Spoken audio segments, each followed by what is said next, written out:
Servus Freunde, my name is Jimmy Cage. I have reviewed almost 400 Indian movies on this channel, and today I want to talk about the 1993 Hindi language drama Rudaali.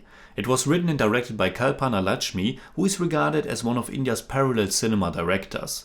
Though Rudaali can be considered as somewhat in between. An art film, mostly realistic and with many themes on its mind, but infused with a lot of commercial ingredients. Most noticeable, a lot of pretty great music that was composed by Bhupen Hazarika. It won 3 National Film Awards, including Best Actress for Dimple Kapadia, and it also became a surprise commercial hit. It was based on the 1979 short story of the same name by Mahasweta Devi, but apparently there were a lot of changes. For example, the setting, which is Bengal in the original and Rajasthan with its vast desert landscapes in the movie. There's also the addition of a romance plot, which honestly I thought would be the main focus of the story, but it's only one aspect of this tale. One element in the life story of a poor lower caste woman from a small village. The story of Chani Chari, who was born on a Chanichar, which means Saturday, and named after the planet Chani, which means Saturn, which apparently is considered inauspicious in Hindu astrology. Of course, this is not the only antiquated superstition she has to endure, as the movie deals with issues like the caste system and patriarchy. Chani Chari, who is played by Dimple Kapadia, had to endure a lot of hardships ever since she was born. But the movie actually starts with something else, which creates this framework for her life story. We begin with a zamindar or landlord on his deathbed. Thakur Ramaftar Singh is dying, and because he fears that no one will shed tears for him, he calls for a famous Rudaali. What's a Rudaali? Well, it's a professional mourner, someone you can engage to lead the mourning at a wake, which must be one of the craziest jobs there is. Now, I have to go back one more time, because the actual movie starts with a dedication to the memory of Amjad Khan.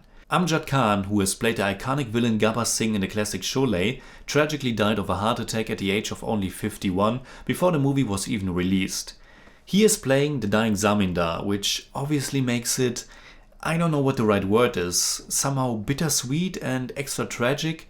Now, before we come to the actual story, I also have to mention the fantastic, surreal opening credits scene that immediately hooked me with its visuals, but even more so this kick-ass and at the same time melancholic music theme. The music by Bhupen Hazarika with lyrics written by Gulzar is one of the film's strong points. There are really quite a lot of musical interludes to emphasize Chani Chari's difficult journey through life. And this journey unfolds through a series of flashbacks, as Chani Chari is telling the Rudaali Bikni, played by Rakhi, about her past. Apart from the great music, Rudaali shines through the wonderful performance by lead actress Dimple Kapadia. And while watching, I was wondering if, and if so, where I have seen her before. The answer was pretty surprising. It was in Christopher Nolan's Tenet, where she had a small role.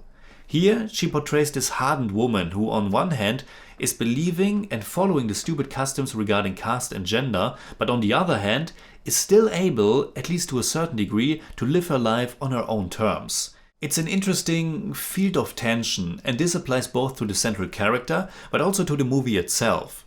It is rooted in parallel cinema, and it very openly and at times very fiercely depicts serious issues. At the same time, it also has a clear commercial touch to it. And some of that I enjoyed quite a bit, but some was also a bit off-putting. Like I already mentioned, I really liked the music. A bit hit and miss for me was the slight comedic touch to it. Some scenes really worked well, like the whole setup with the overweight zamindar lying outside, complaining about his approaching demise, which certainly has a dark comedic note. But other moments, and I think it's mostly because of the acting, didn't really click for me. It was mostly in the second half, which I found to be weaker than the first.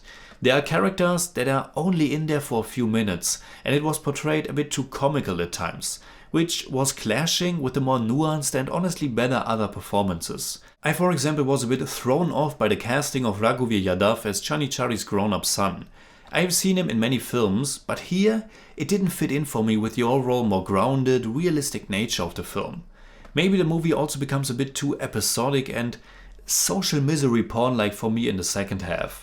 Though I have to say that it never crosses that line, and I think reason for that is the bittersweet tone of it all, which almost makes it appear like this melancholic fairy tale somehow. I also really like the setting of Rajasthan and how the movie depicts the hard life of a simple village woman.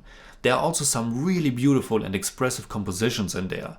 The cinematography was done by Santosh Sivan and Dharam Gulati, and at least with the first, I'm of course already quite familiar with through his many collaborations with Mani Ratnam. So in German I'd say: Die Mischung aus parallelem und kommerziellem Kino ist spannend, auch wenn sie für mich nicht vollends aufgeht. Das starke Ende, die tolle Hauptdarstellerin und die super Musik machen Rudaali dennoch zu einem sehenswerten Film. I give Rudaali 7 out of 10. It's more like 6.7, but I don't do that.